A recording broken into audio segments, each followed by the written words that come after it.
Give me the goddamn thing. There we go. All right. So we want the roster.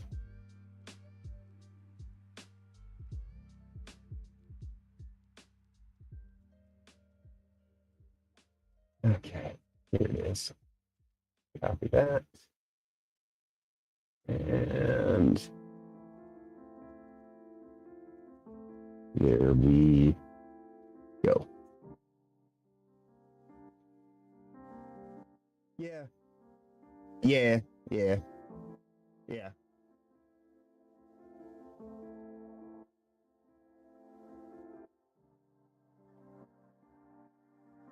Oh yeah. Yeah, today is a good show actually. Yeah. There's like a whole bunch of stuff that's kind of got its dick knocked in the dirt, and like it's like, oh, you know, people just want things that are entertaining and escapist. Don't understand why you're 40 years old playing the game still. So. Well, I mean, what game do you think you're going to be playing when you're 40? When do you think you're going to stop playing games? What's the age? What's the age? What's the cutoff age? When you're out of high school and college. You're a high school kid? Yeah, I'm in high school. Yeah. How old are you? Why does it matter? Well, I mean, you foresee yourself in the future quitting something you love, like video games? Do you not love video games? You just cruise through it. I mean, I think it's a little bit of a waste of time when you're that old. So. Well, how do you know? You're not old yet. I mean, I can think of probably reasons that video games would be a waste of time for a high school kid, too. Do you have a 4.0? Are you in honor classes to get more than a 4.0? No, but... You know what I'm saying? There's more things you could be doing to improve your life than playing video games, too, right? Yeah, you study and not play games. Hey, just recreation, man. Having fun. Ain't nothing wrong with that. All right, then.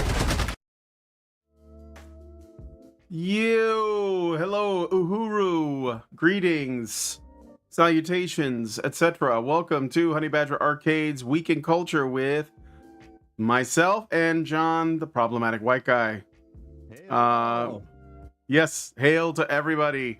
So, wow, you know what? Actually, this show is going to be, like I was just saying, and I know you guys heard it because I realize now when I play the music, it also picks up at least John's part of the conversation, but it's okay.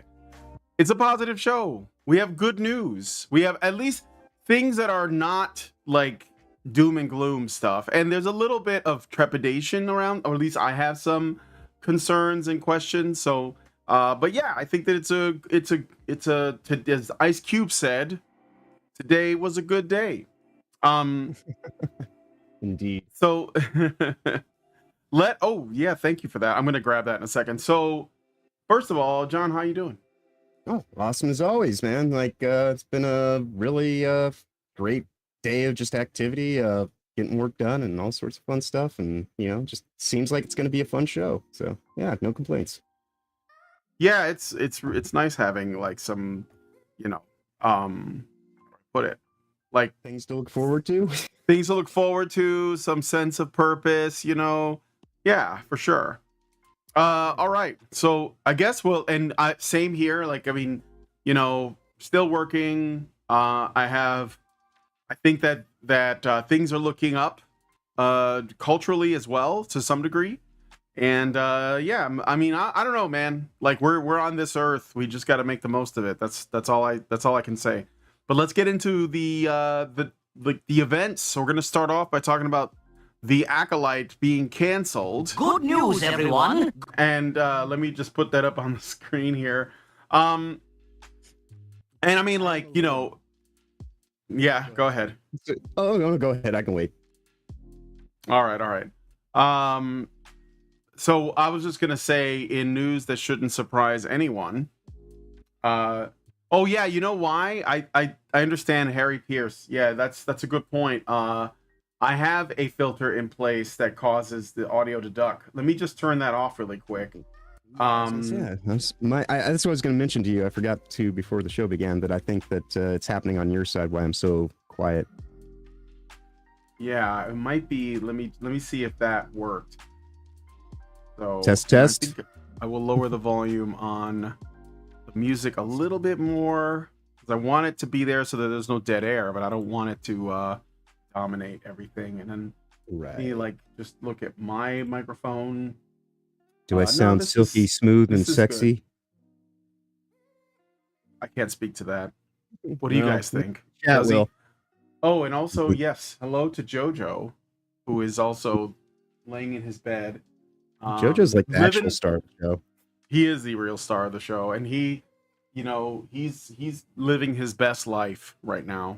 He is in his best dog life era. Is that what the young kids call it? The era? I think So- that's they talk like epic speak or something. I don't know. I'm far from Yeah. young these days. Hello, fellow young children. So, with that said, let me know if this sounds better, and give head pats to JoJo. Just you can, if you put emojis on the screen, they will bounce around, and maybe one will touch his picture. See if you can play the game of like, when back in the day, I'm gonna be showing my age, but when you had like a DVD player, and there was no DVD in the machine, it wasn't running a DVD. There'd just be this logo of DVD, and it would be bouncing around the TV monitor, bounce around the screen, and people would wait and see if it hit the corner, and it would never hit the corner. I mean, I guess if you wait long enough, it will eventually. So yeah, this is the same thing. If you put an emoji in here, it'll bounce around the screen, and maybe it'll touch the dog. Maybe. But anyway,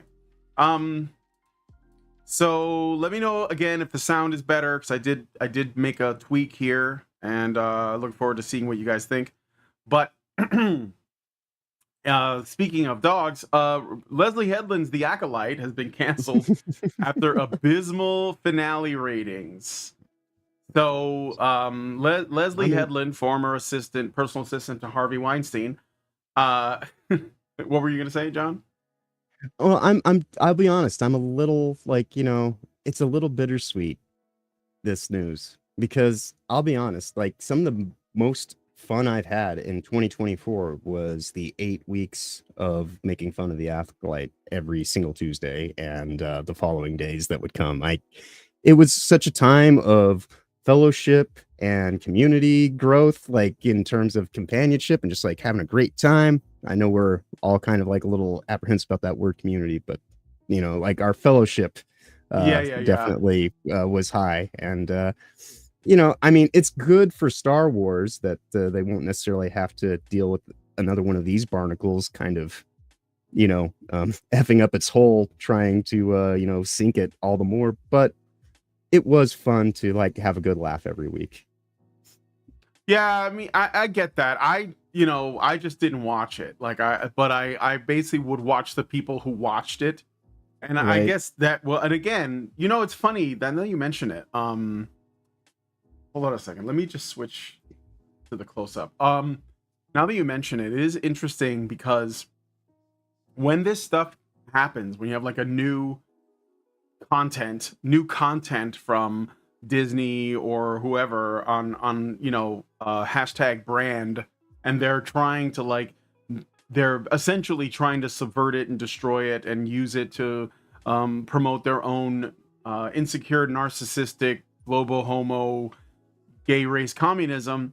There are people who watch the content, they consume it so they can talk about it to others, and there are people who are also opposed to this stuff that are like, you shouldn't give them any money even to criticize it because it's going to keep them alive. But it's interesting that this show, The Acolyte, despite the fact that there were people who did watch it specifically so they can clown on it on various YouTube channels or Twitter or whatever, they didn't actually they didn't contribute enough to the ratings to make it like valid. So it's still being canceled. It still has terrible ratings, and I guess what I think about that is that it's okay if you send one scout out to like see like how much trash something is, as long as everyone doesn't like give them money, because then and then you can tell other people, look, don't watch this, it's garbage or whatever, and it'll end up like this. I think that's part of like how it tanked the ratings, because So anyway, I also think that they wanted to like they wanted to serve us up and kind of like make us all like do what they normally do, but the reaction was different this time because everybody's already reached the apathy stage of Star Wars because it's been dead for years now. And so it's just like, Oh, no, dude, yeah. we're just gonna rail on this. It's gonna be the best time I've had. And I don't want to say that that's the reason that they've canceled it, but I do think that they take pleasure in knowing that we're not going to have fun making money at their expense. Oh, my phone.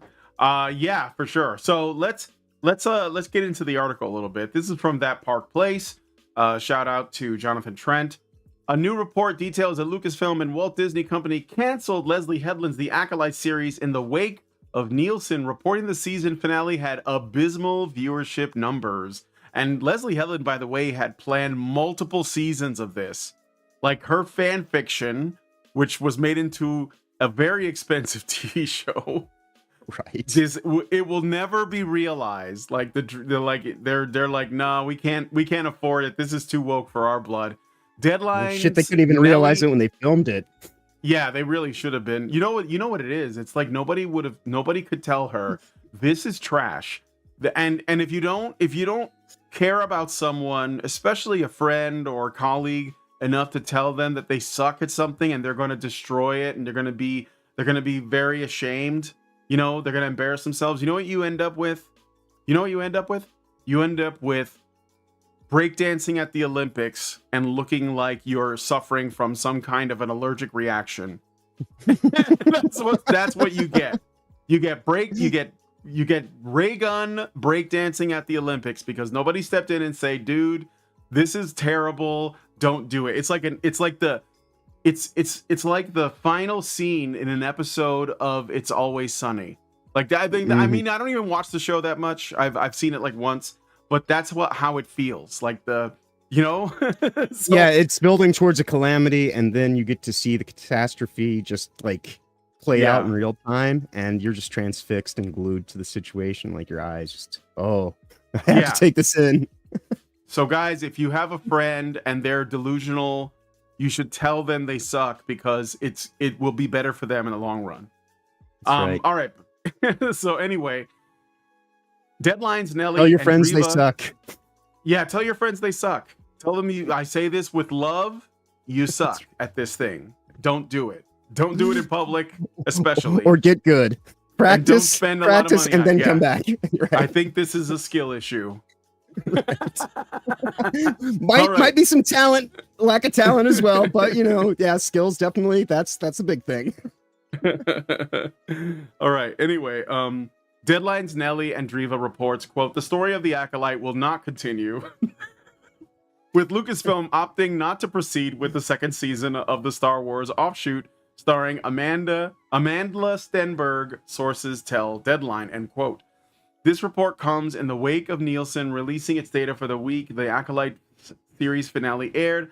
The show only managed to garner 335 million minutes watched. That was less than the 2-episode premiere, which brought in 488. So basically, shortly after it started, the apathy set in. And here is a list of the top 10, and Acolyte is number 10, underneath Bridgerton, Receiver, Evil, Homicide Los Angeles, The Bear, Vikings Valhalla, Love Island, Cobra Kai, and The Boys. I don't know why I'm not just as an aside, I didn't care for The Boys. I watched like 2 seasons and I was like, nope, too nihilistic for me. I'm not watching it. But yeah, apparently people still watch it. I don't know. I did the first season, and then I was just kind of like, nah, I've seen these things. Yeah, I mean, I only stuck it out for the second season because I was watching it with friends. And my friends at the time were interested in the show. But I said, hold on, I already know where this is going, like from the first episode. I knew what it was. And, actually, yeah, go ahead. I think I might have done I think I might have gotten to the second season because it was the second season where they had the lady Nazi girls get it dumb shit. Yeah. Okay, yeah. That's where I stopped. I was like, oh yes, girls get it dumb. Yeah, her thing was her name Stormfront? Yeah, it's a bit on the nose. Yep. Anyway, so the thing. Well, anyway, let me just finish the article because I could like go on a bit of a tangent on that, and I don't want to go on a rant. Nielsen's viewership numbers. Yeah, not yet. I probably will before this is over. Nielsen's viewership numbers reflect a significant decline in reviews per episode of the series on IMDb. The first episode received 26,000 reviews, and the finale only received 11,000, which means nobody was watching it anymore. Not only did the show receive poor viewership, but those who did watch did not like it.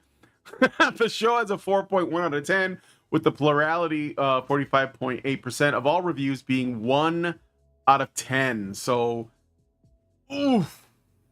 They Oof, deserve and the there's confetti for that. Some people Yeah, still gave celebrate. it a 10 out of 10, but pretty sure they all work at Disney. So, Indeed. so Or they're yeah. agents that were employed by Disney, bot agents. Yeah, bots. Yeah, bots voted. They were like, "Oh, I enjoyed the Starfaring adventure," and Beep, the bop, other guy's boop. like, So good. "Yeah."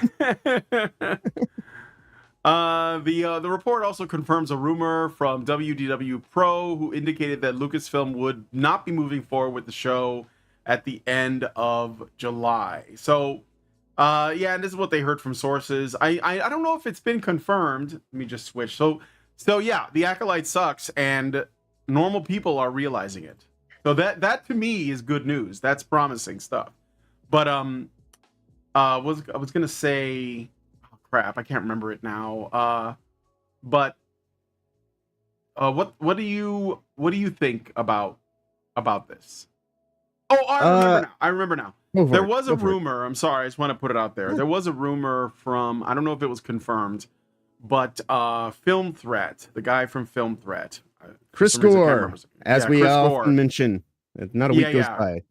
Yeah, Chris Gore said that, you know, according to people he knows on the inside, that Disney has fired a lot of people, in particular these like activist producers. I don't know if that's true. I have doubts that they did. Maybe they got rid of the worst actors, because like you can be like you know, like a woke activist producer that sucks at their job, and you can also be a woke activist producer that's competent at their job. And I don't think that they're getting rid of them because of their politics. I think they're getting rid of them because they're not worth the money, and so that's more of a pragmatic approach, if that is the case, because I don't know that we've confirmed it. Do you know?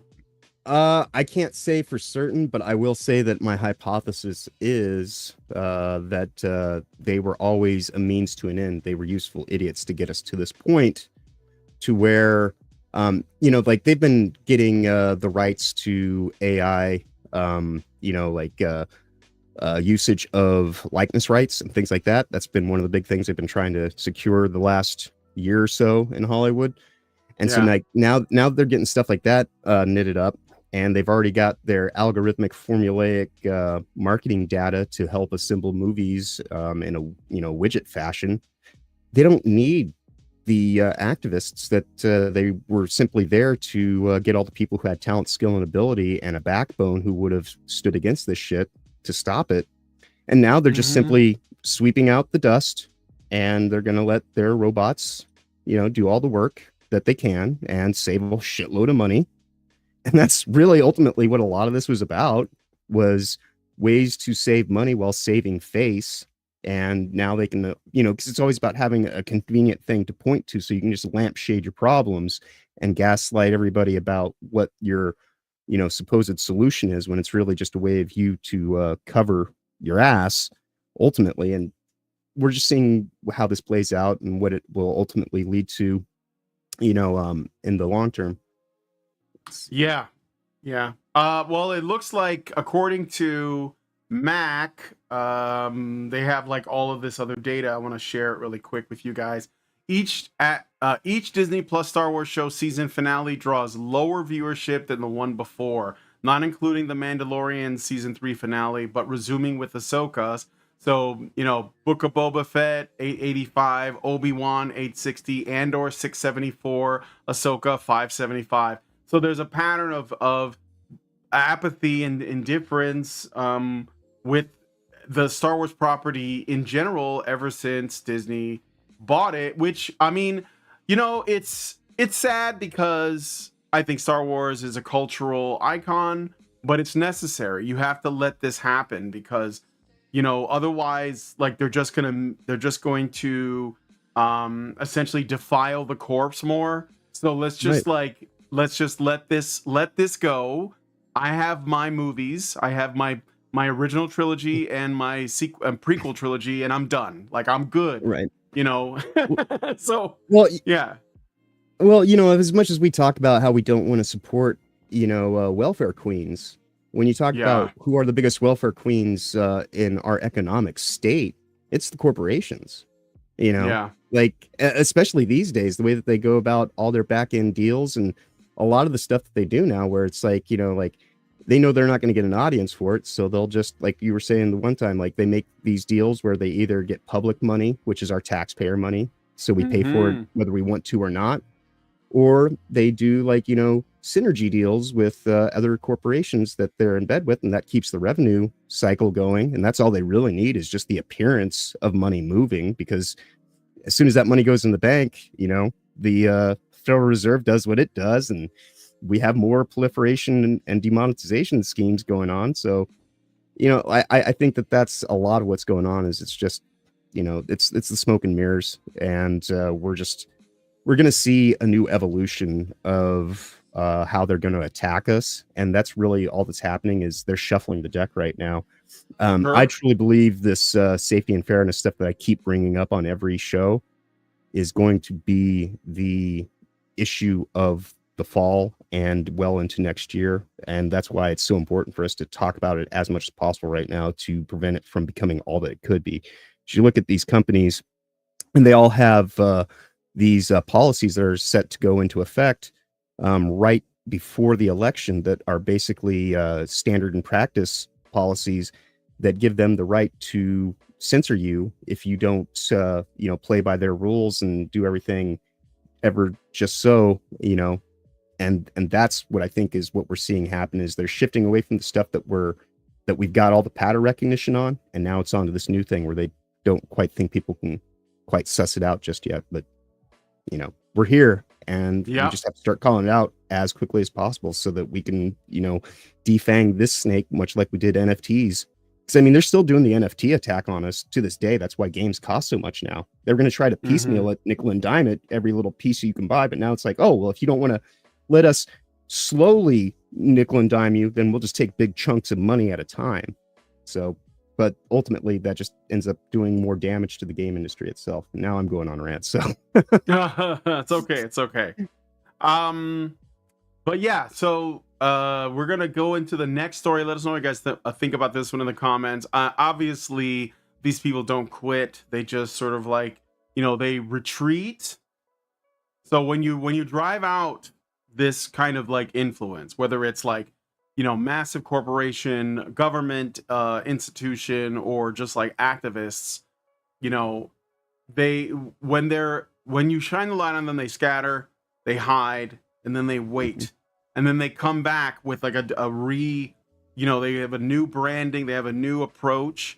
And right now they're in the era of, let's take everything that you love and turn it into something, you know, that doesn't look like what it was, and then we're going to remove all of the, you know, all of the sincerity from it, all of the authenticity, and we're going to make it into our own thing. Yeah. And then we're going to say, we're going to tell you this is the thing you've always loved. We're going to gaslight you into pretending to like it, while we also, like, completely alter, you know, what it even means. And that's why, like, for me, this stuff is really important. I think that you know, how, like, the story of our world, the story of ourselves, is a very important one, and these people know that. That's why they're trying to control it. That's why they try to take it over. So yeah, and it's to the point that things like that Aliens movie that's out right now, it's the pinnacle of mediocrity, the best I can hear of it, you know, this Romulus, I guess. Right. But it's like it's the pinnacle of mediocrity, and it's owned by Disney, which is why I'm sitting here just kind of like, I'm taking everybody in saying it's not that bad. It's like, but it's not that good either. It is quite literally the bare minimum that they could have, you know, coalesced from a market-driven robot, algorithmically assigning, like, take this from this movie and this from this movie and this, and like they mathematically calculate what can be a passable movie. And if that's what, you know, we've been fighting for, is just to have things be passable, then I think we're kind of like, you know, missing the point of what we're actually trying to achieve here, which is, you know, actually having respect given to us as an audience, and not just, you know, learning to say, oh well, it could be worse, guys. Pray they don't change the terms of the deal further, right? You know, it's like we're dealing with Darth Vader this entire time. Well, you know, the thing about Star Wars is it just depends on what side you're standing on. There is no good or evil, you know. Exactly. Yeah, and look, these things, like, that's exactly why this is important. It's because these people are amoral. You know, sometimes I make videos on this channel and I post them up and I describe what these people are doing as evil or even satanic.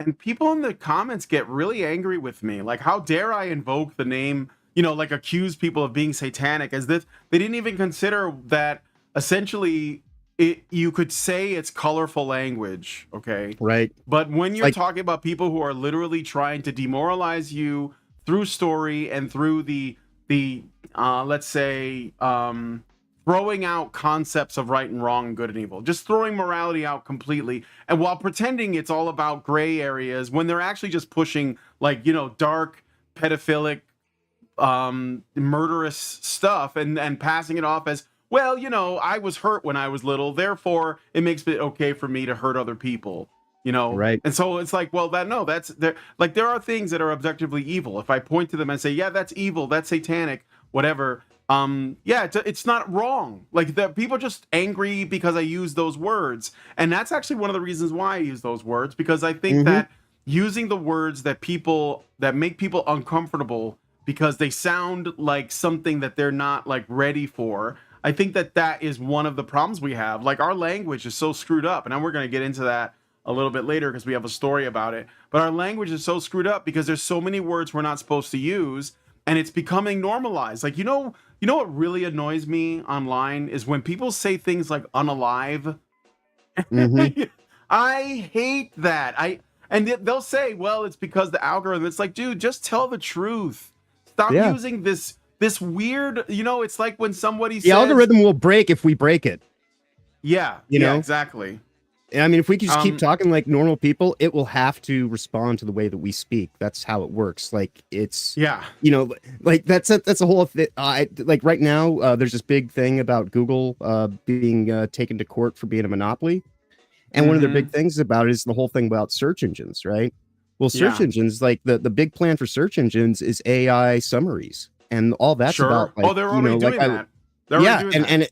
And like I had mentioned in our previous episode, it's all about keeping you wherever you're at, keeping you in that network, and preventing you from actually getting perspective that hasn't been filtered by your source that you're beholden to, be it, you know, Google and their AI, even something like Grok for X. You know, it's like, these things are tools, sure, but, you know, let's not act as though like they're sacred cows that can't be, you know, like spoken against or anything like that, because they're quite literally derived from the language we use, and they're being used to alter the language. So that is all the more reason to stay human, keep talking like a normal person, and let them fucking catch up to our actual reality, rather than subjecting ourselves to this virtual hellscape that they're trying to superimpose on all of us. You're a smart motherfucker, that's right. Damn right. All right, let's move on to the next story. Let us know what you guys think about this.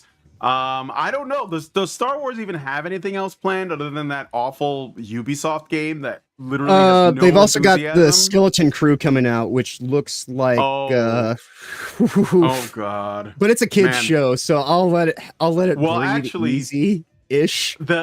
Yeah, but you know, the kids shows, I'm really concerned about those, because I think that's what, well, it's obvious that's where they're going to start the indoctrination, and they've already done. Disney has a number of like pretty like low budget kids shows, they're animated or whatever, that already use the properties of, like, you know, the Marvel property and the Star Wars property, or whatever else they own. And yeah, I mean, they're already, it's got lots of, I've seen some ads on YouTube, like, you know, where I'll be like looking up a video and they'll just give me like an ad for some kids show occasionally.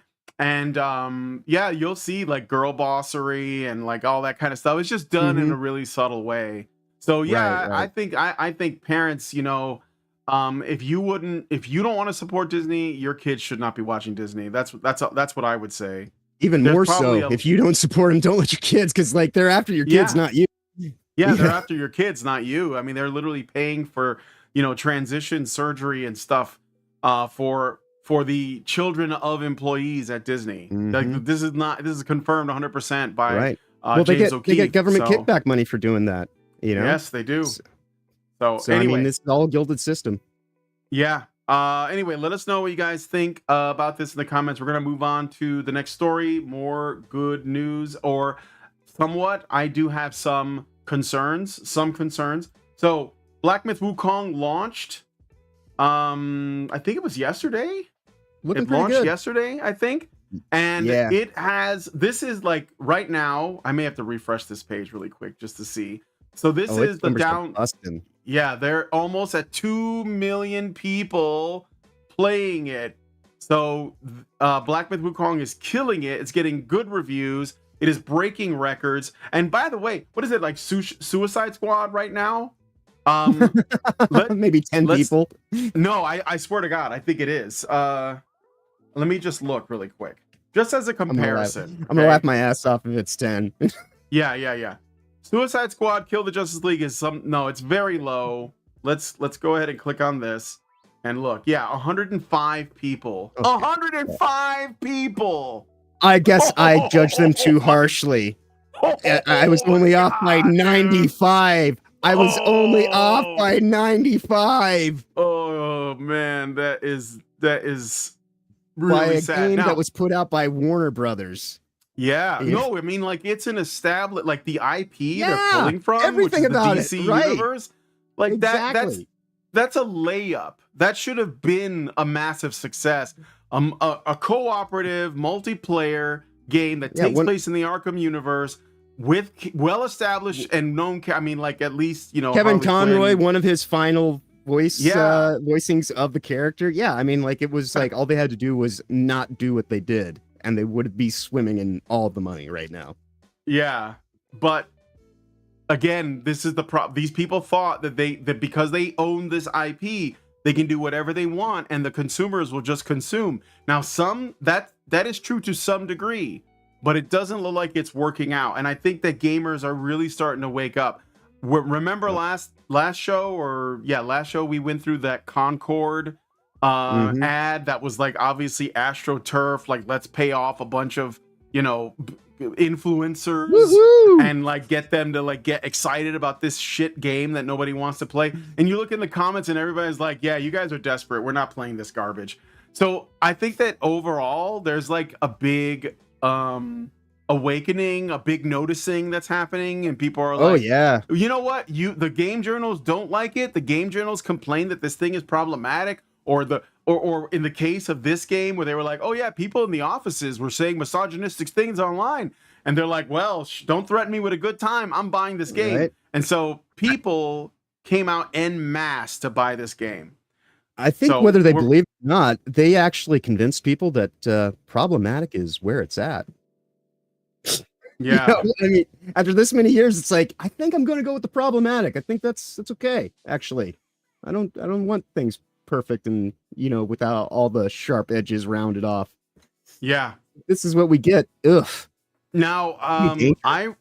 I ran a benchmark tool on the game, and I put a video of it because I was curious, because like from the video footage I saw, it looked like that one of the obstacles in selling copies would be that maybe like the bar is too high, like you have to have a really powerful machine, or like one of the new consoles like a PS5 or an Xbox Series S or whatever it's called.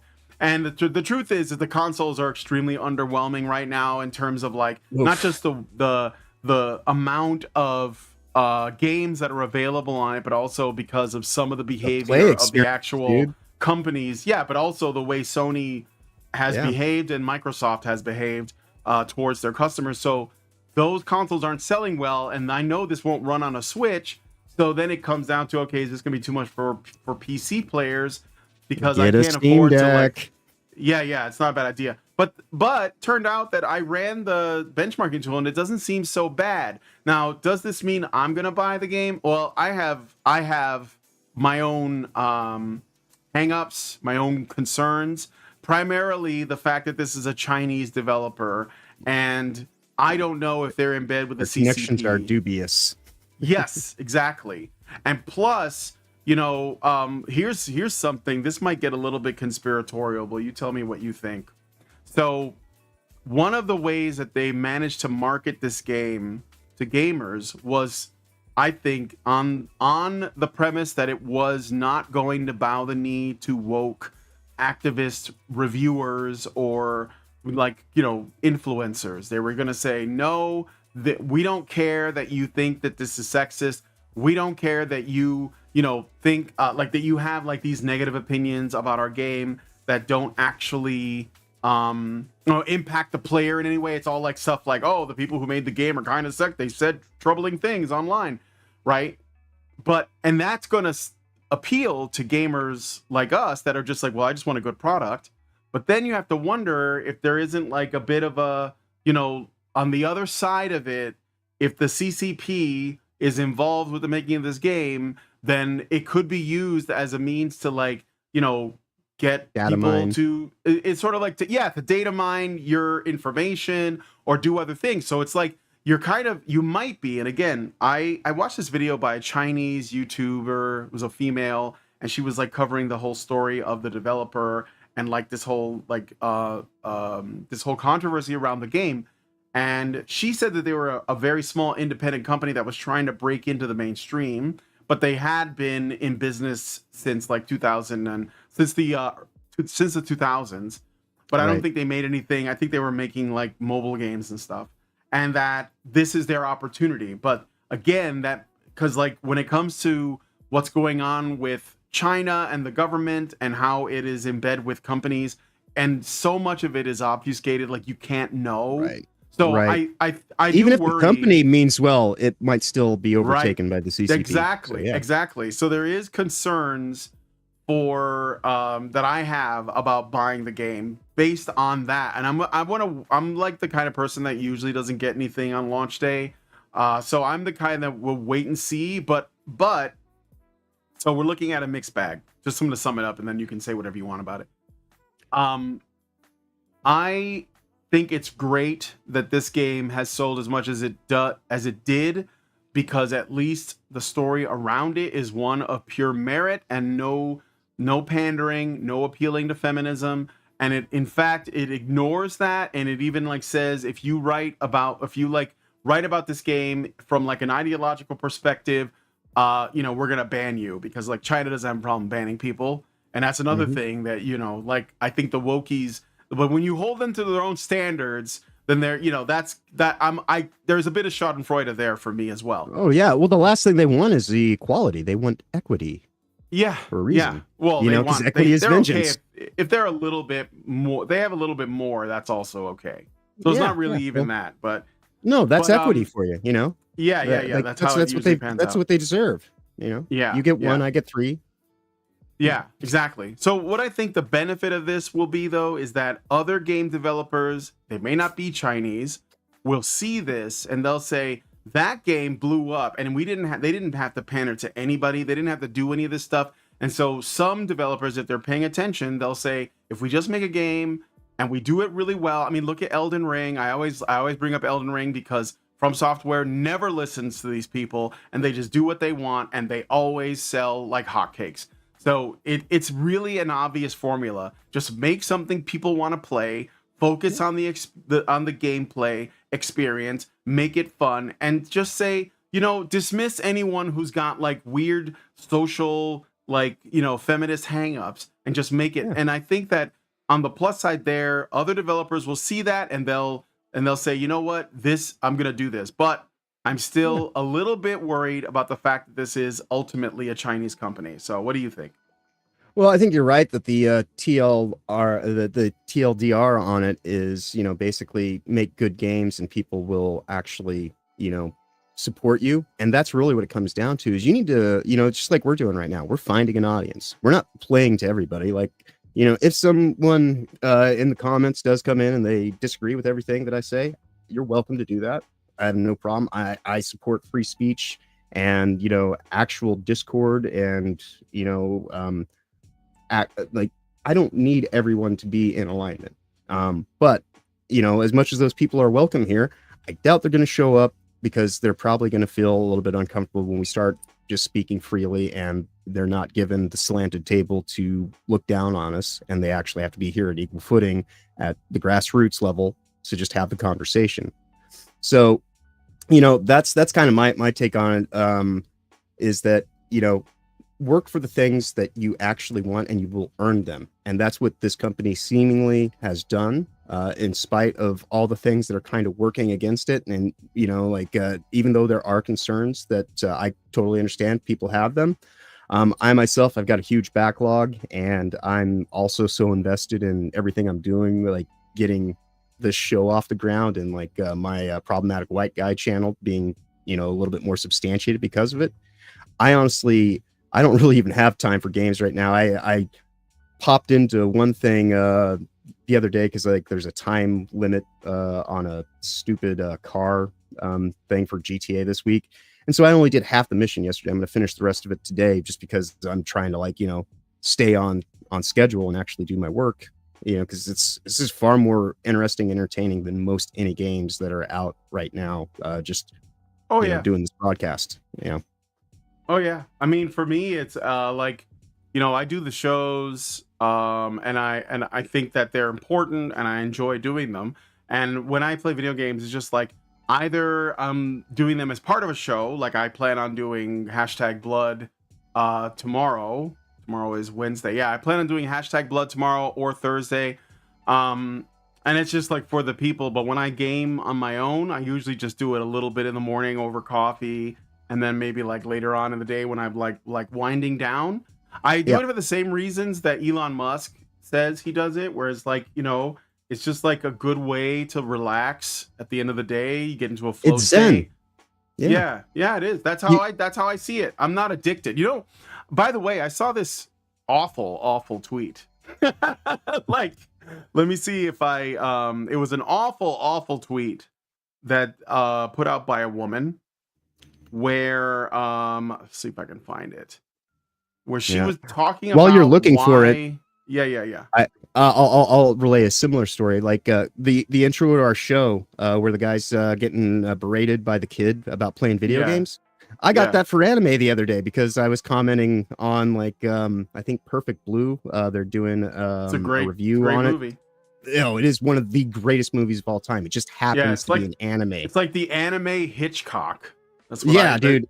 And they're doing Black Swan, the movie. It was totally that. They just stole Perfect Blue and they remade it. Yes, and that's what I mean. It is one of the best movies of all time. Just happens to be animated in an anime style. And that's not a bad thing. But they're doing a review. They're doing a review on it tomorrow on Gooch's channel. On what is it? What is his name of his channel exactly? I think it's it's okay. Diabolical Souls presents. But tomorrow night they're doing a thing on it. So if you're a fan of Perfect Blue, definitely I would definitely head over there to check that out, because that's what I'm planning on doing, because it's one of my favorite movies of all time. Yeah, Perfect Blue is a good movie. Yeah. Okay, so let me show you all the awful tweet by a woman. Hold on. So I'm gonna drop it in here. I meant to kind of bring it up because it is related to that thing you were talking about. Well, the video at the beginning where people are talking about why are you playing video games, right? So I'm just waiting for this to show up. Okay. Yep. So I will show you this, and this is by Allie, and she says, the point of hobbies isn't to attract the opposite sex. You do you, whatever it is you find fun. But I don't think a lot of men fully internalize how women feel about video games. At the very least, leave it off your dating profile. And here's it says least attractive hobbies for men according to women. Playing video games at the top. Collecting figurines, magic tricks, online trolling, gambling. It's weird that gambling is so low. Building model trains, taxidermy. Well, there's a chance you can make money from that. Comic book collecting, and bird watching. Yeah, but like, I don't care what you think. So basically anything men enjoyed historically as a pastoral activity. So we're just supposed to be potted women plants. like this, yeah, women like this think that men should not be doing anything for themselves. They should be doing things for women, and specifically for her. That's why they don't like it.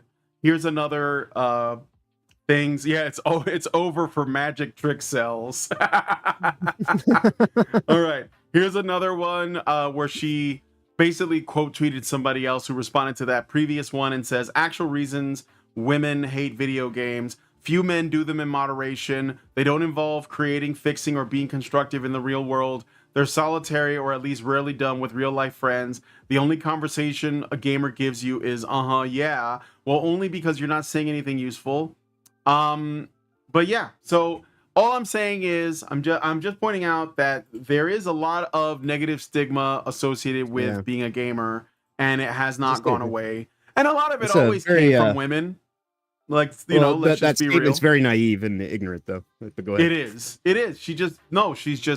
She doesn't know how to cope. Basically, she probably had a boyfriend who was I believe that anything can become an addiction. And I think video games are included in that. And if you had a bad experience with a guy who was addicted to video games, you know, that's not my problem, because I know how to manage my time. And you know, that's ultimately what it comes down to. So all right. Anyway, some people are, luckily my girlfriend doesn't care much about that. Well, you know, if you're into something, and the thing is that video games as a pastime, as a hobby, as entertainment, it's like the largest industry. Like full stop. It's bigger than movies, it's bigger than TV, it's bigger than music, it's bigger than everything else. So like there must be something to it, and maybe, I don't know, maybe you should play games with your boyfriend. Right. Like, saying don't play video games in the 21st century is like saying don't read books back in the 18th century. Right. Like, what do I have? What else is there? Anyway, I just wanted to share that. Let me also show you this real. Oops, that's wrong scene. Okay, so this is showing you like the Steam charts for this game, how many players. So right now it's almost at 2 million, but it did peak at about 2,223,175. So it is blowing up. I don't know if it's number one. That might still be like, you know, what is it? Like PUBG or something, like whatever the games that are always number one on there. Right. You know, that Half-Life mod that became a game that everyone plays. That's probably still up there, but let us know what you guys think about that in the comments. Are you interested in Black Myth Wukong? Do you think that I'm paranoid for saying that there might be an issue with them being associated with the CCP and that they're playing 4D chess by like saying, hey, you know, you mad at the feminists because they like crapped all over your games? Come play our game and we'll data mine your information and share it with, you know, Winnie the Pooh. Let us know in the comments. I'm curious, you know. I mean, I might be like, you see too much, and you know, sometimes it just sort of changes you. So right. Let us know in the comments. All right. Next, Mortal Kombat 1. That looks terrible. It looks Kombat like Kim Bel-Air, dude. Gender swap Cyrax and Sector as active Steam players are nearly identical to Mortal Kombat 11.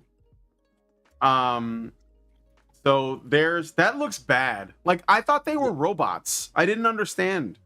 Weren't they robots? So, historically speaking, they've always been cyborgs.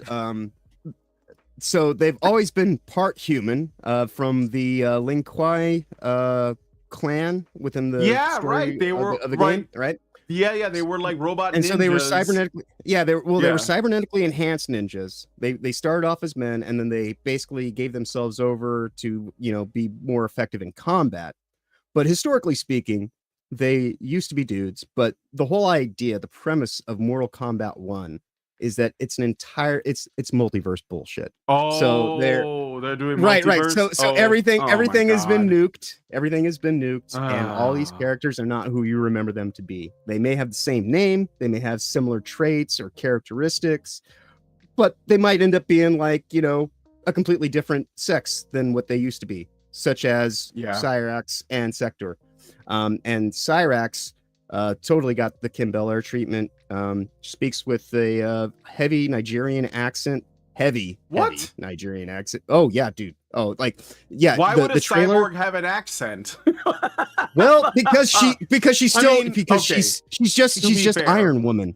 To be fair, quite honest, the Terminator had an accent too. But. Right.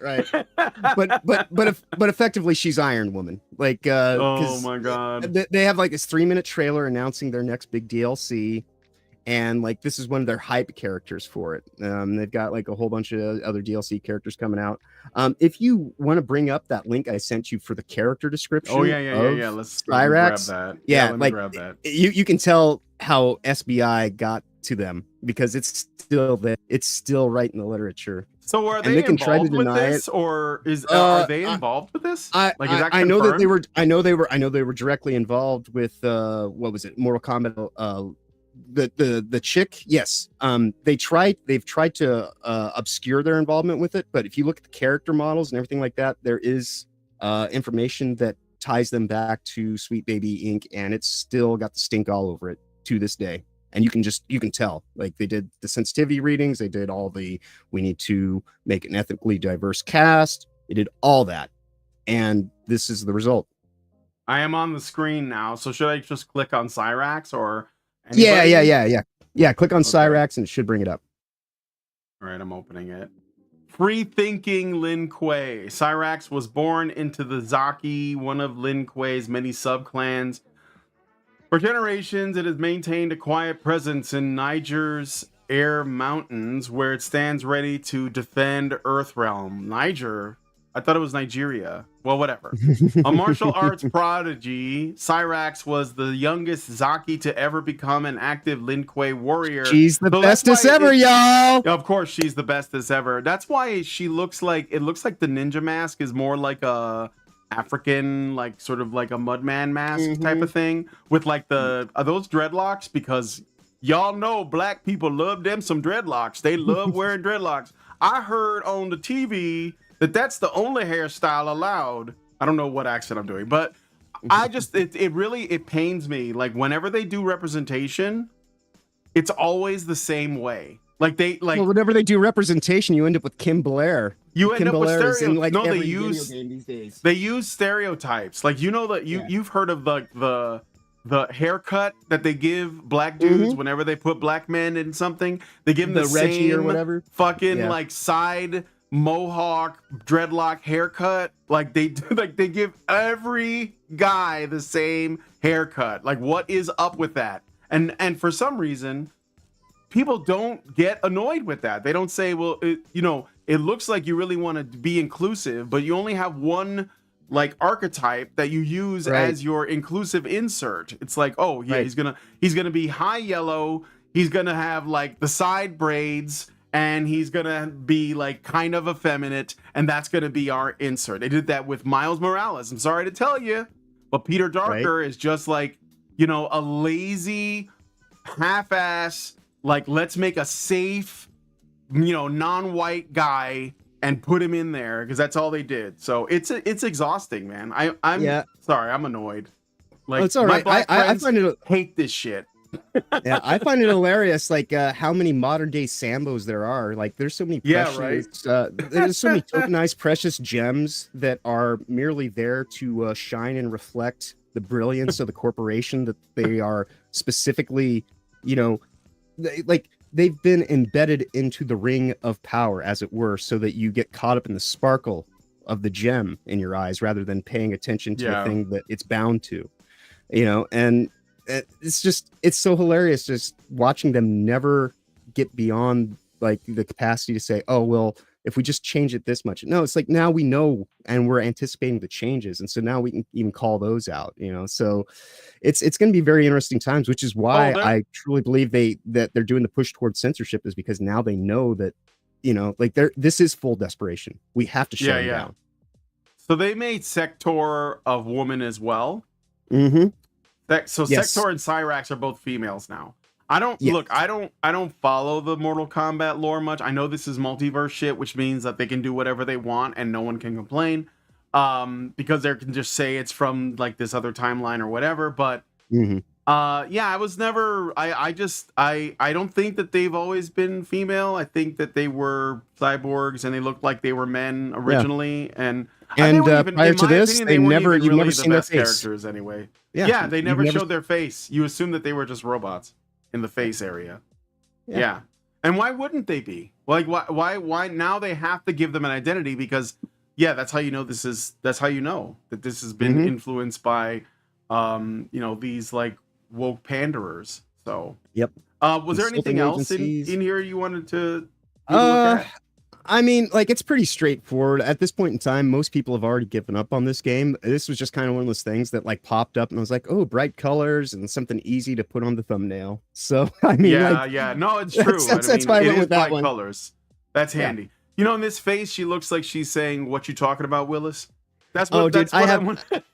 I think I actually have that as one of my screen caps. Like, I went through and I just started screen capping whenever her hood popped open. So I've got like 10, 15 really good photos. The one with her eyes rolling to the top of her head, I was like, oh, yes. And That's the one. It wouldn't be a big deal if they like gender swap something or just put women in something. But can they be attractive women?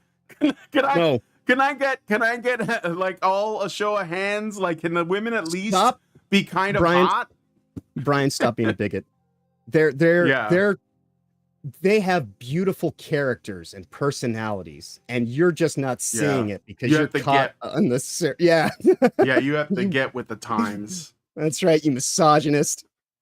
Oh, Cyrax was a black man apparently in Mortal Kombat 2011.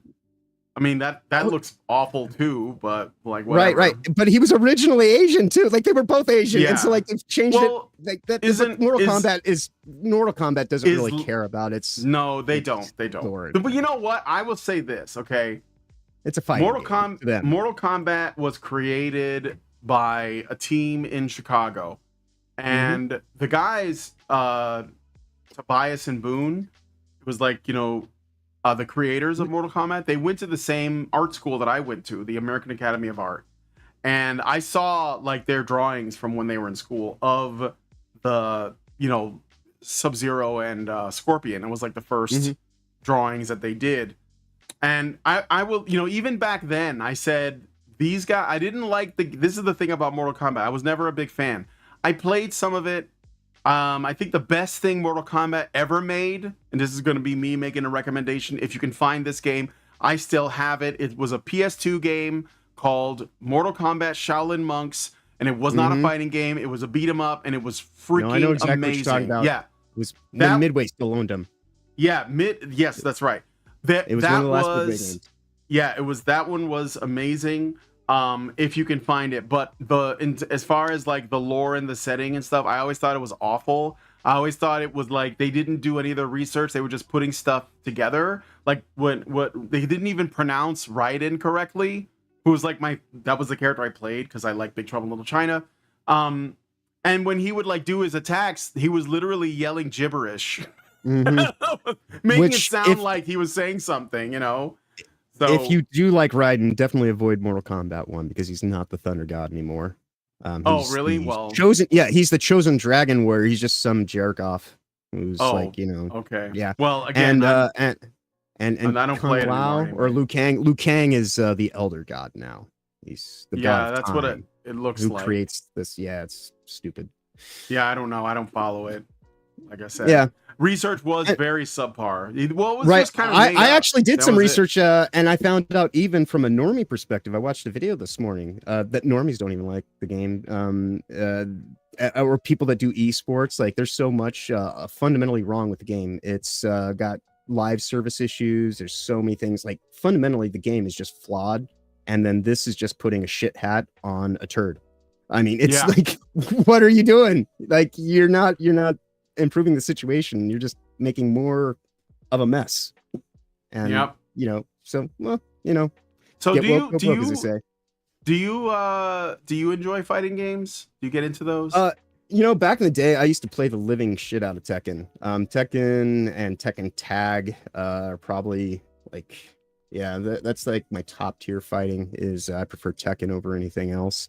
Mhm. But I'll play a game in a pinch here or there, but it's not really something I pick up. I certainly don't play them, as a like it's a multiplayer kind of thing. Like if I've got friends over and they want to beat the shit out of each other for a few minutes. Yeah, same. Yeah.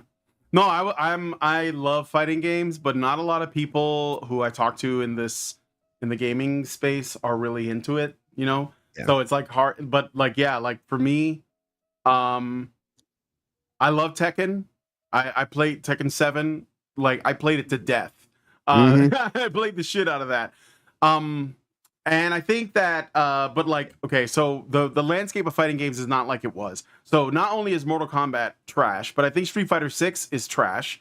I don't like, and I love Street Fighter. Like that was what got me into fighting games was Street Fighter 2, obviously.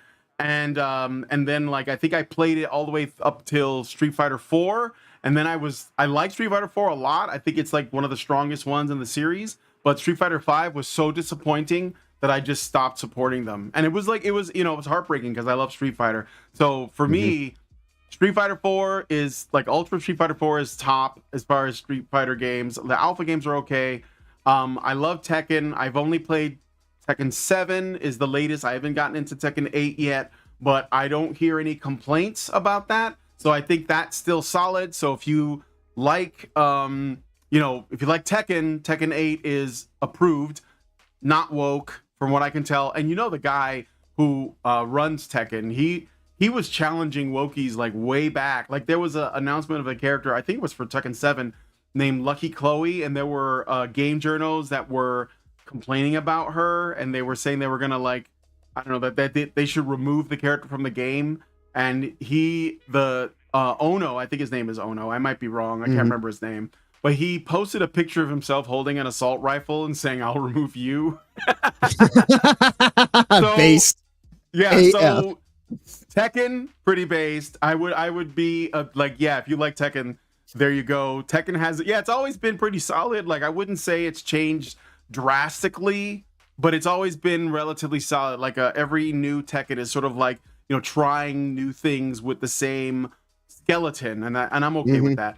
Mortal Kombat's dead, forget that. Street Fighter's dead, forget that, unless they course correct and make some serious changes. And unfortunately, that's the truth of it. Guilty Gear, I like the new one, Strive. I've heard bad things. I've heard they dumbed it down a lot, and they like got away from the depth that it used to have. So that's probably dead too. But there's like other stuff. But I mean, ultimately, it looks like Tekken is like the king right now, as far as I'm concerned. So what do you guys think in the comments? Let me know. Still like Soul Calibur, although they haven't touched it in a while. But yeah, Soul Calibur's good. Yeah, all right. Anyway, Soul Calibur falls under the Tekken umbrella because it's it's basically Bandai. Tekken with swords. Yeah. Yeah. All right. Well, anyway, let us know what you guys think about this in the comments. We're gonna move on to the next one. We're gonna get into a little bit of weird science. So I don't have a stinger yet, but weird science. I'll just sing that. I'm working on it. We'll get to it. The show is a work in progress. I got a super chat though. I'm gonna read it out really quick. So Awesome. Albert Nader Retro, thank you, Albert Nader Retro, gives us $5 Canadian and says, "Just heard your interview with Nikki, and she's definitely flipped sides. Sydney deserves a second chance based on that, in my opinion." Thank you for that. I don't know. It's not up to me. So, but anyway, let us get into this. So this is from neurosciencenews.com. It is entitled "Brain Sync: How Words and Context Shape Our Conversations." And I was immediately drawn to this because I've been saying for a long time, and I was just saying it earlier in the show, that the words that we use and what they mean every time we do these things. It's extremely important. So and that's why when I saw this article, I was like, we're definitely doing a show on this, because like I went off on a tear for a good 5 minutes, I think, on Saturday, talking about dark magic and enchantment, and that's what this whole article is about. But it's putting it in terms of press releases and corporate elite speak and things like that. Yes. And some people can translate that. I know that Grums has done that on Twitter a couple times, or on X rather, where he has taken, like, I remember, was it I think it was Ubisoft, it might have been, like, they put out a statement regarding Assassin's Creed Shadows, and it was like this big long thing, all this corpo speak, and Grums was like, I'm gonna translate the corpo speak for you guys, and he just laid it all out like what they really meant, and it was basically a gigantic sorry not sorry. But okay, anyway, I'll read the summary and you can tell me like what, you give your thoughts, because I assume you've read this.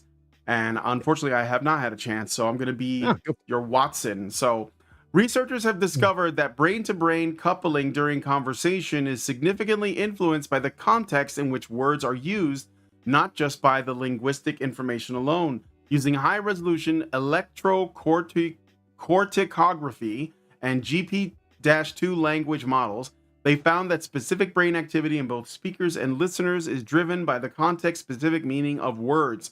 This study highlights the importance of context in aligning brain activity during interactions and offers new insights into how our brains process language. The findings pave the way for further exploration of brain coordination and communication.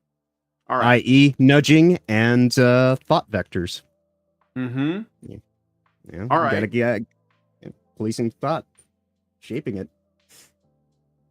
And what do you want to say about this, or should I read something else in here? Or Oh, you can read deeper into it, but I mean, it's just basically getting to the point that, it's like the words that we use are intentional, and especially when you think about like, what is being projected into reality and being used to either gaslight or lampshade the situations accordingly. That's the thing, is that like I've said in the past, but it could be every show is somebody's first show, right? So like with the hold of this dark magic that plays out, it's it really is just kind of that whole thing on where people will often show and tell what benefits them. It's their vested interest, and they tend to hold on to any kind of revelations. They try to keep that, and that's sorcery.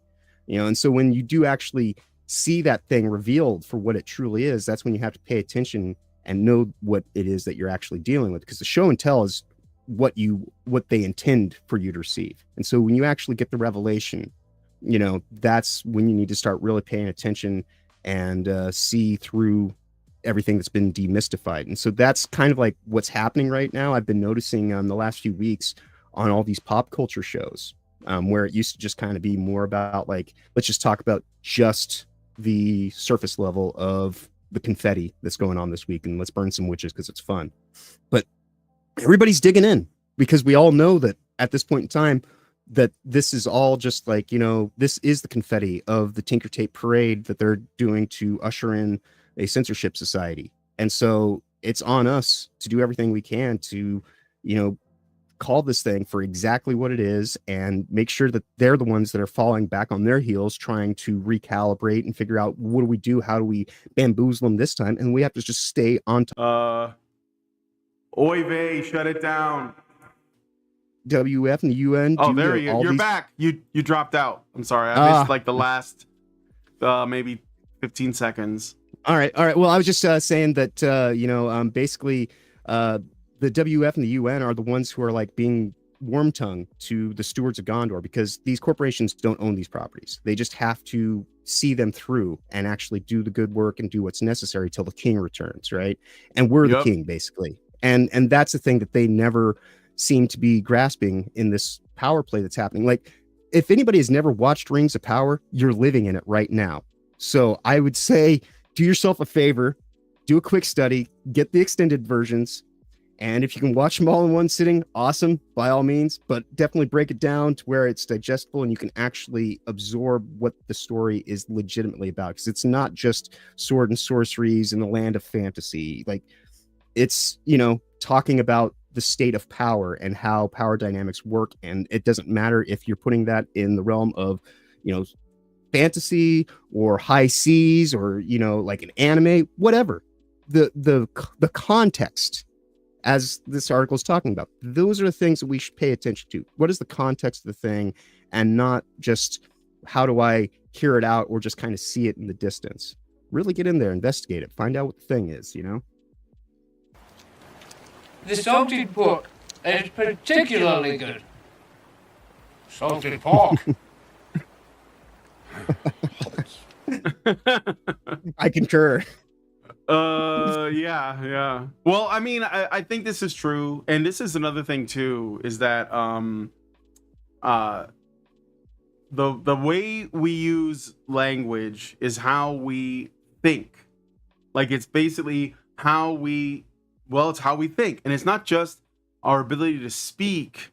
You know, like Jordan Peterson would say when he was defending free speech, he'd say, you know, speech is how we think. It's how we form ideas. It's how we're able to think, right? But it's more than that. And I know he would agree. I'm not saying that he's wrong per se. I think he would agree that it is not just speaking, because if you're alone in the woods and you're talking, you're not getting much out of it. It's speaking to people.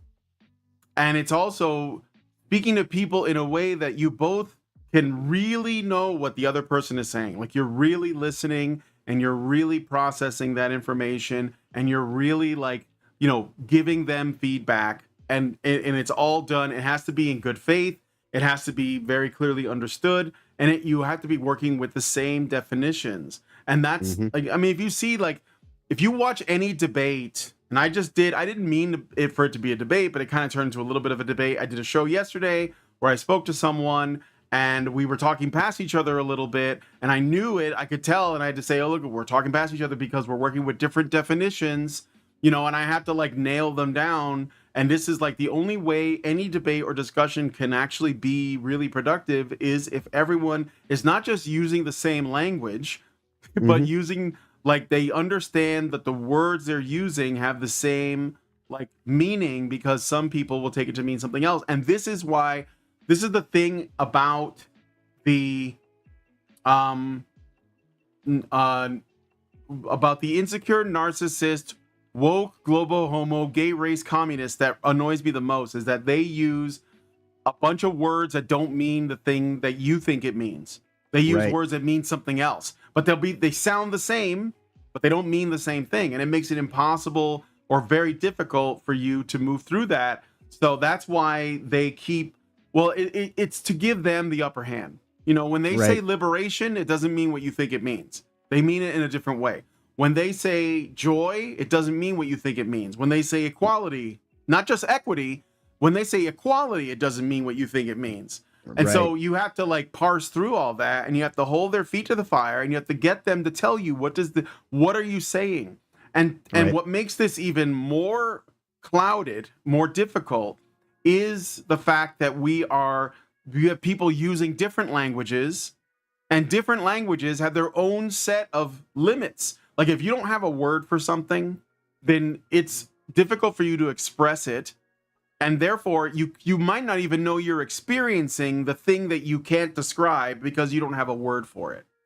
Right. So we have to agree on a common language. We have to agree on common definitions. Otherwise, what we're moving towards now, so you just made, like, you know, a reference to magic. So it's my turn now is to make a reference to religion. What we're moving towards now is the Tower of Babel, where no one knows what somebody else is saying, and that's usually right before it collapses. And that's what's happening. Like, what do you think? They're importing a bunch of strange people from different cultures into this country that don't speak our language, and even the people who do speak our language are not using the same words. Yeah, they're not using the same words. And so, like, it's because it's going to create social unrest, low trust and societies, division and chaos. And it starts with our ability to communicate. So there you go. Yeah, and to that point, I know I've read this before, but it bears repeating again, because, again, it's always someone's first show. And so, like, to what we're saying, I wrote this I guess, poem, some prose, and it's called To Change the Language. Change the language to create the debate to understand the culture, or to undermine the culture to revise the history to alter the facts to change the language, cycle, rinse, repeat. You know, it's formula. And a lot of the stuff that we see, and this is funny because it's in small ways and big ways, but a lot of the stuff that we're seeing with them, you know, like this, what they did with Mortal Kombat 1, it's going to seem silly, but because we're talking about a video game, but they're altering the canon of the game by introducing a multiverse element. Now, I think multiverses can be okay to explore if you're just telling a story one time. but this is becoming the norm. So the goal is what? To rewrite the canon of the game itself, of the game's lore, which is in turn to rewrite the history. And when you look at, now that's the small picture, we're looking at something very small that ultimately is not that consequential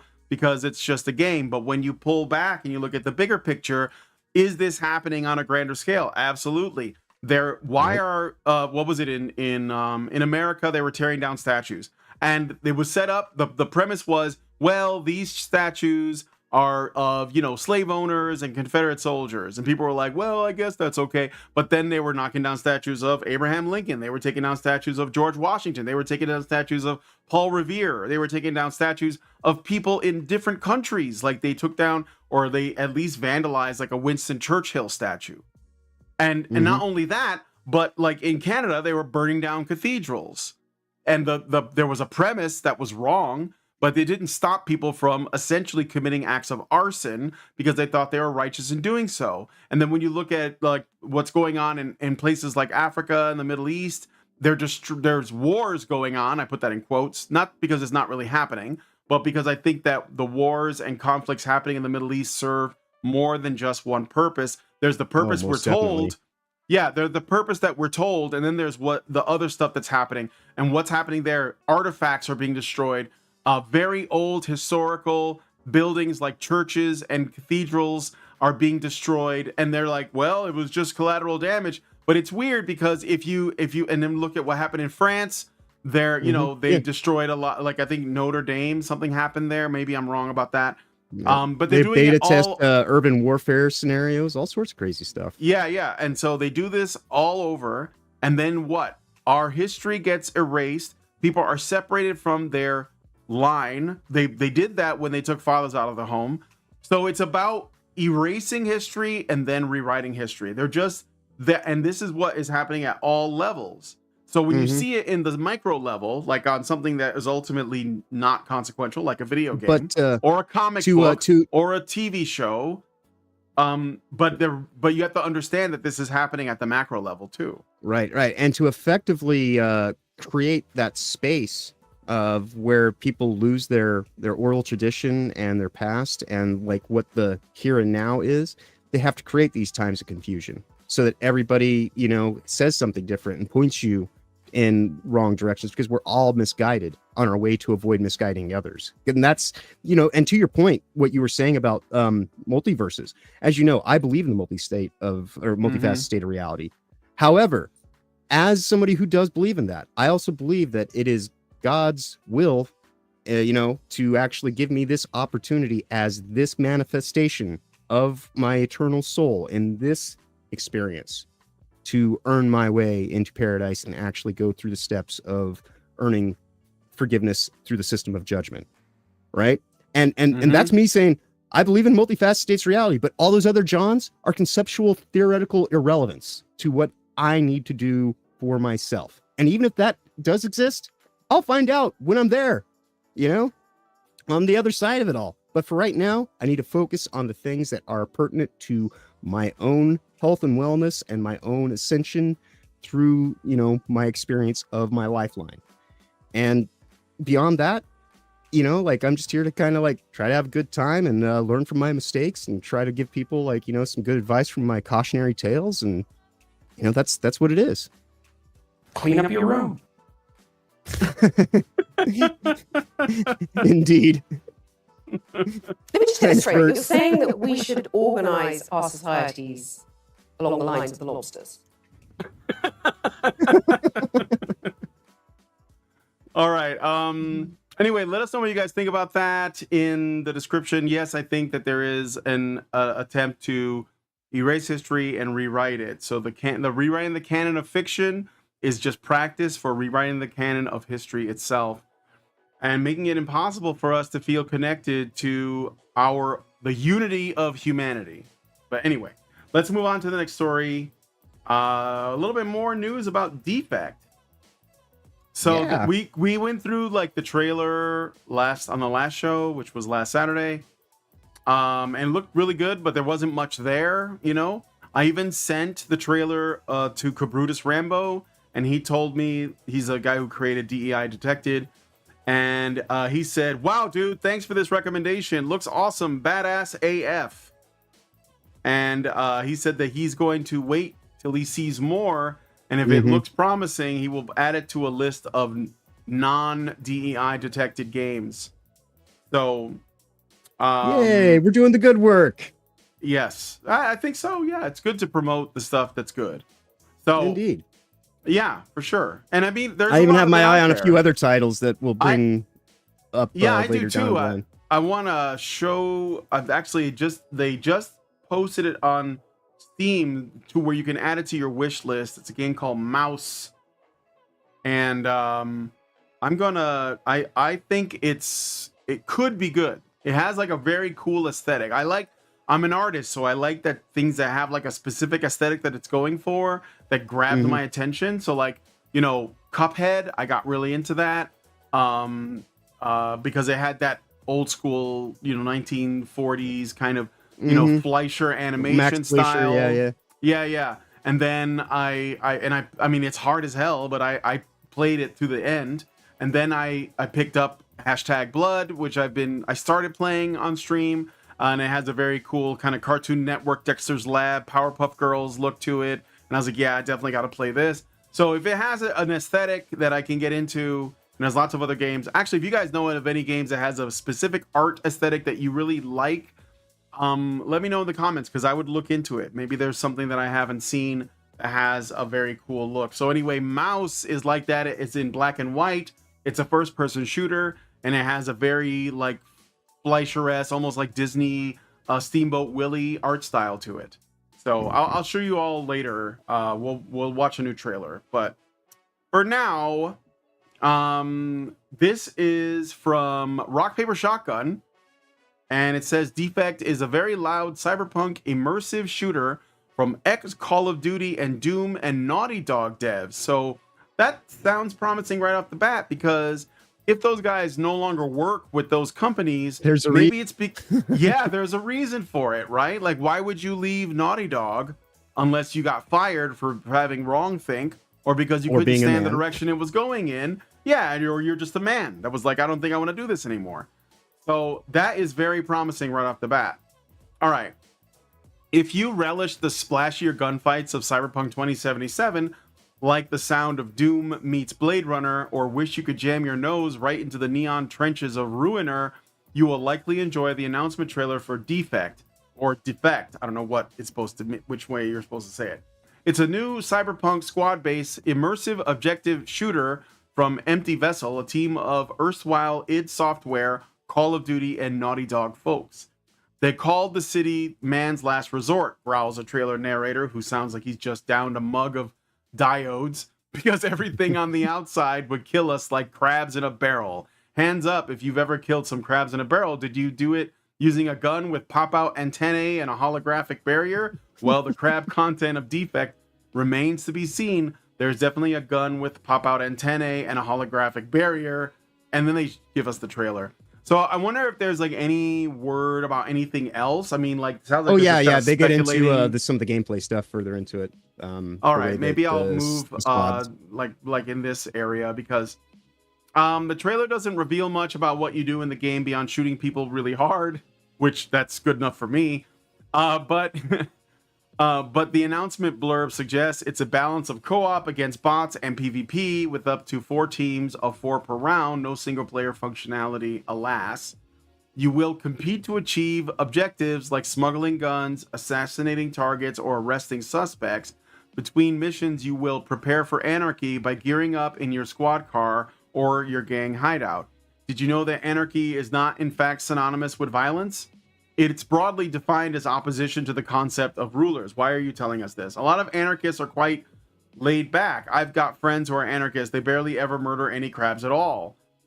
I think this guy was trying to be funny, but there's no release date yet. Notwithstanding my desire to knock an Empty Vessel's window and tell them to stop bellowing out about chaos, I do somewhat fancy the gunplay and locations in the trailer. Never say no to a hand cannon with an LED on it. It's my motto, especially if there's a mega city involved. They've got Mick Gordon doing the music, and he certainly lent his name to some final blast-em-ups. Oh, wow. They got some good people on that team. Yeah, yeah. Like I So- said, it wasn't my preferred source for an article, but it had the information, so you got to go where the Yeah. information is. That's true. That's true. Yeah, it looks like the comments are some excitement. Somebody said that the voiceover wasn't great, but it's a video game, guys. It's not a movie. Just enjoy it. It's a video game. It's the not premise. It's not The premise Hollywood. is shoot things, not like Yeah. this is Tolstoy. Yeah, let's No. like yeah, really. I mean, even that guy's like, I think the reason why he took issue with them calling it anarchy is that he's probably like an Antifa supporter. No, not anarcho-capitalist, because an anarcho-capitalist That's wouldn't right. be You're right, offended right, by right. that. Right. It's the Yeah. other form of it's the Chaz anarchy. Yeah, the and I put in quotes anarchy because it's not really anarchy if it's authoritarian as hell. But anyway, so yeah, that's Defect. It's starting to get a little bit of press. It's probably like a ways off, but that's okay. I'm not in a hurry to get whatever the latest thing is. Like, you know, that Black Myth Wukong just dropped, and yeah, it's gonna be a little while. So what was the? Oh yeah, I was gonna say Mouse. I wonder if it's. I'm gonna get the trailer for Mouse here and show it to you guys, and then I don't know if is there anything else you wanted to talk about? What's happening at the moment today? Like, I mean, you know what? I could look on Twitter we've and actually see, did, but- yeah, we did a good time on just kind of burning through stuff today. So yeah, I think we're ahead of Yeah, we ahead did. of schedule. We are a little bit ahead of schedule. I mean, we could talk a little bit about what's gonna be going on this weekend. Oh yeah, let- yeah. I mean, we are planning on. We got invited to Nerd Wars, which normally starts right at the end of our show. But because of that, we will be starting an hour early on Saturday and finishing up an hour earlier so that we can meet up with them over on Nerd Wars. Yeah, and you guys should join us. What time does Nerd Wars start? Is it 1? So we finish up. It'll be 1 p.m. Eastern is their start time. No, and of then- their start time. Yeah. So we're Yeah. Start. Yeah. So if we Well, no- start at 10, we could be done by noon, and that'll give me right, like, and that'll give us an break. hour. Yep. Yeah, and then And we that can was- get on. that was Nerd my Wars. thought. Yep. That's a that was good. my Yeah, thought. that's a good idea because I'll probably have to pee. But all right, so let's let's take a look at this is the trailer for Mouse. I may have shared this before. I don't know, but it was probably a while ago. But this looks promising to me. So I'm sharing the tab with you so you can see it. And let's take a look.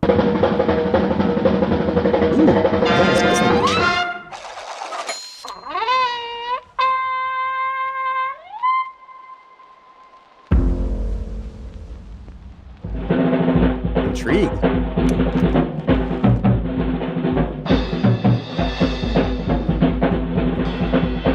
A spectacle like no other.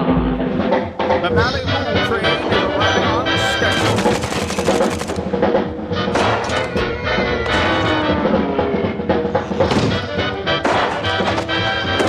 Like you blow everybody's head off. Adventures in Toontown, dude. This is awesome.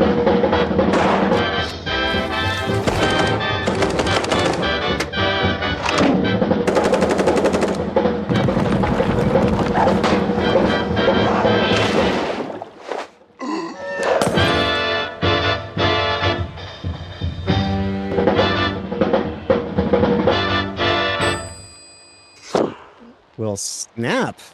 That's worth putting on my own wish list. Yeah, it doesn't look too bad. I enjoyed Cuphead quite a bit. I thought it had a really neat aesthetic, and this sort of reminds me of that in a lot of ways. But one thing I will say, and I know this might sound a little like I'm being a negative Nelly, but I don't want this to become a gimmick. Like when you have like a certain Right. look and you nail it, it's cool. Like there was a game, there was this game I used to play on the PS1. It was called Wild Arms. And it was like an RPG that had like this Western feel and it had like this interesting way of like rendering the characters. It was like they were kind of two-dimensional with like a texture. And there was another game that I really liked. It's like an called- advancement on Metal Slug, kind of. Yeah, kind of. But I mean, it was like, still early on where at the time, everything that was rendered in polygons, they were just trying to be realistic. But Wild Arms tried to do something different, where it's like, well, look, we don't have the ability to make this look the way we want, so instead we're gonna make it look a little bit, like it is like a painting. Like the characters are kind of like, color pencil people that have come to life. And then there was a game that came out much later that I also really liked that has a similar thing called Valkyria Chronicles, and it was like a turn-based strategy game, and it had this watercolor, it was obviously a Japanese art style, but it had these watercolor textures. It was beautiful. Like that's the kind of stuff that I really like, but I do worry, that it could become a gimmick. That's another reason why I'm a fan of Guilty Gear, because they have this cel-shaded thing. And I think that while people tried doing it before, they didn't get it the way that Guilty Gear did. And now that's becoming like a big thing too. So anyway, yeah, Mouse looks good. I mean, I just, like I said, I hope it's not a gimmick to sell a mediocre game. So I'm going to wait until it comes out and see what people have to say about it. But it's on my wish list though. Yeah, no, So- it definitely looks like it's got some smooth mechanics. It really just does come down to the idea of if it's actually going to hold through on that, kind of game loop and not, just kind of become a parody of itself halfway through. Yeah. I mean, again, if you do it well, no one will notice, but if you don't, then yeah, you might be hurting it for other people. So, hate the look of Borderlands or a lot of the PS2 cell. Yeah, the Borderlands tried to do that. It did not really work for me. It was okay, but it didn't really work. When you have that, where you're trying to make it look like a comic book, this is the same gimmick, by the way, that Dustborn tried to do, which reminds me, Dustborn Speaking of which, that has come out today. And it has a new trailer. It has a launch trailer. Let's take a look. Oh, well, let's watch that. Yeah, let's end on that. Let's end on some comedy, because Dustborn launched today, and I have this feeling it didn't do well. I'm just guessing. 2 hours ago, we got the trailer. Let's take a look here. Probably not doing Wukong numbers. Yeah. I'm gonna get this ready. There's an ad playing for Star Wars Outlaws. I'm not even gonna bother. Right, more cringe. Showing that. Cringe on top of cringe. That's just like I'm not interested in that at all. All right. So almost done. All right. And All right, here we go. We chase the ghosts. Oh, this sounds awful. oh, good God, this is terrible. We are the ghosts Boom. of this machine. The weird ghosts, the baby the weird ghosts, the baby ghosts. Bouncing back along a Ghost separate Collected. line. What is their fucking fascination with ghosts? It's Wait, so- can we go back a little bit? I just. Sorry, I started talking. I over am you. the white man that runs everything. Be afraid. Behind me is the American flag, like a play Another on the white American man. flag, with another white man looking really Josh Brolin-y stern. Why aren't you Is that me? afraid?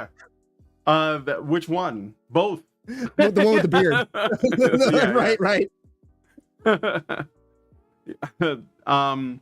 Okay. The song sucks. It sounds like Oh God, it's so when you terrible. play the music, they're saying that it's gonna have like these kind of like rhythm-based mini games when your band plays the music, and you might even be able to like pick the lyrics. That's probably why they're so like Cringe. awful, because they have to like be so String it generic to fit into to make it string together exactly. So I want every protagonist in Dustborn to get deported. Yeah, they're deporting themselves to Nova Scotia. That's right, they're going to Nova Scotia. They're doing us So, all yeah. a favor. We should just why chase them? Just let them go. Yeah, Um. just you can go. All right. Let's finish this. Woke the game. Yes. Bouncing back along a separate line. End the tyranny. Echoes of an older rhyme. This town's in a ghost town state. Oh, I'm getting a yeast infection in my ears. This looks awful. Oh, so awful. Oh my God. Is that the whitest person? That is the whitest of the whites. So obviously the most evil. Yeah, obviously. Can't you see how Yeah, white he's they are? He's the 0 point of Like whiteness. none of I feel nothing from this. Nothing. Holy motherfucking shit, dude! They're cursing, guys. Wow. It's so edgy. realistic. They're using gamer words. Oh my god, I relate so much. Sometimes I also curse. Shadows of a dark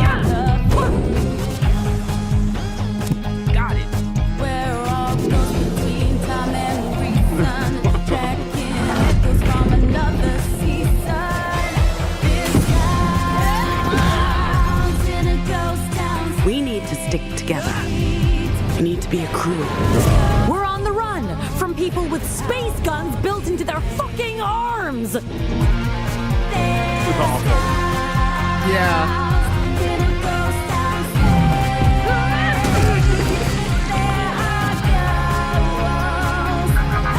Bel Air, everyone. You want one more? Oh, dude. You can just keep doing it. No, I'm good. Thank you. No, I need to go see someone about the yeast infection in my ears. Those 13 people must be the modern audience they talked about. This guy got more likes than there are people interested in this game. 13 players right now on Steam. Oh shit, dude. Oh shit. I want to look it up. I want to look it up. 13. Yeah, we've got time to burn. Wow. We can totally dog on this piece of shit. For I do have time. I'm definitely gonna look that up. Do you guys want me to get the Steam numbers for this game, Dustborn? Do you guys want me to look it up? I'm here wow, for a it. bunch of characters made to reflect the world today, yet you've never actually met anyone like them in real life. Tumblr artists didn't die, they just moved mediums. Saints Row, Life is Strange edition. God There's damn. a great game you guys should buy instead. It's called Black Myth Wukong. Twitter the game going on a rampage with 46 players in the game currently. Mind-blowing success. Take notes, devs. How much money and man hours were burned into this? The comments are brutal. Who the hell is going to play this though? This is what happens when blue-haired theater kids make a game for no one. Oh man. This is so generic. Literally everything about it. The music, the art style, the voice acting, the animations, the setting, it's all so bland. I don't know which is worse. Okay, hold on. I'm gonna look up the numbers for this on Steam. Because we do have some time. And I want to look at the numbers for this. Is Concord out yet? Does anyone know? Is Concord out yet? Let me see. I know they did their beta. I don't know if it's live, but I think it might be, but we'll check both. Yeah. Check both. I'm gonna look it up. Just give me a second here to find it. Yeah. Let me see if Steam Black Myth Wukong, the Steam DB. I'm gonna put in Dustborn. So Black Myth Wukong right now, in game, 1,321,270. Let's look up Dustborn. Let's see. I have a feeling. What, dude? 59. Is this the peak? Let's look at the chart. Holy shit, they're almost at 60 players, guys. 59 people. Wow. Ooh. Mr. Cornell. And how many of those people are on the staff that made the game? It's not about selling the game. It's about sending a message. Indeed. Oh boy. They send it right to your front door in a bag on fire because it's shit. Yep. Okay, so 2 reviews. Damn, it's just going up and up. Yes, it's totally on the rise, guys. They're probably going to report on it that way. They're going to be like, Dustborn sales are rising precipitously. They've gone from, where was it here, 21 to 53 to 59. That's right. They nearly doubled their player base in a day. Yeah, this is not good for them. Not good. More like Sucksborn. So what's okay?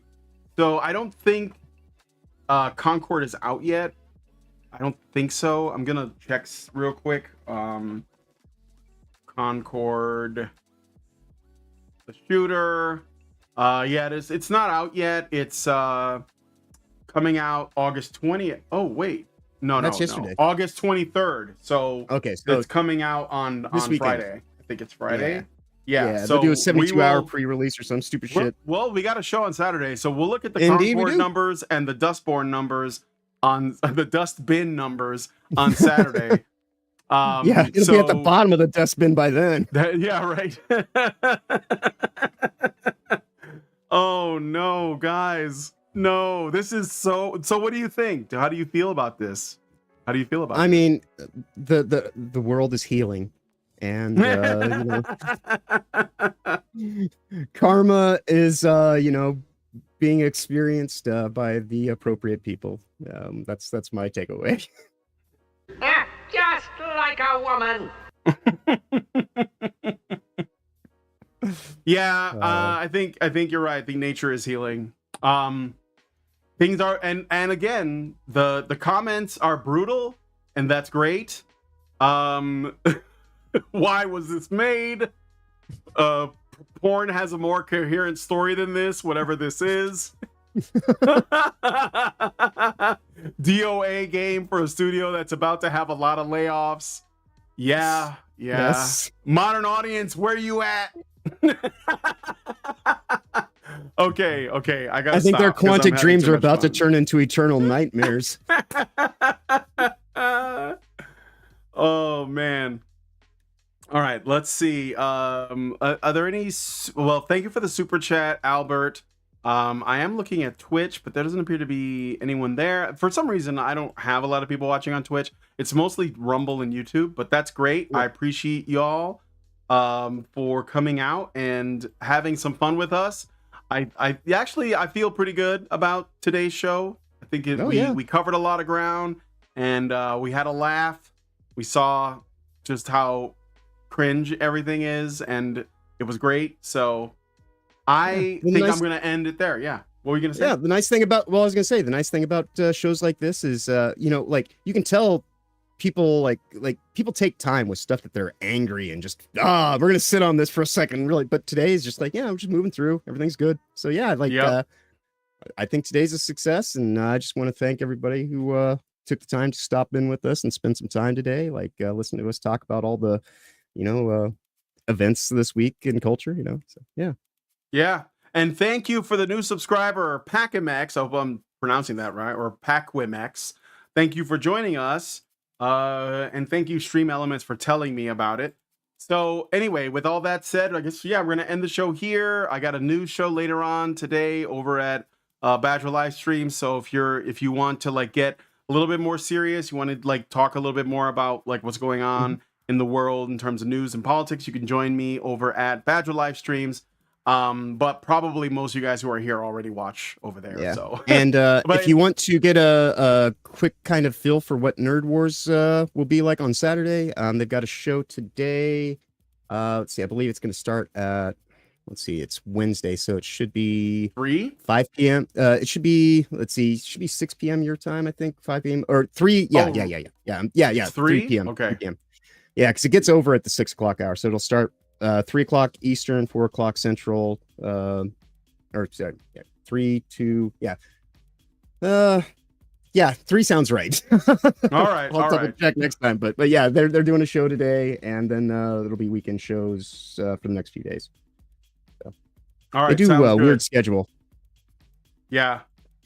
All right. Well, anyway, we'll see you all there. Yeah, we are going to be doing Nerd Wars on Saturday, so our show here is going to be a little bit earlier. Check it out, and please check it out. The Nerd Wars show. That one's a bit more popular than this one. Probably a lot more popular. Yep. I'm not going to lie, but it is good stuff, and there's a lot of overlap in our opinions and content. So anyway, thank you so much for coming on today's show. If you guys like this video, please smash like, subscribe. If you're not already subscribed, hit the bell for notifications, leave us a comment, let us know what you guys think about what we discuss on all of the topics that we covered today. What do you have a game that you like purely for its aesthetics, or at least that is a primary driver? I'm curious. What do you think about Mouse? What do you think about the absolute state of Dustborn and Concord, and Leslie Headland's The Acolyte?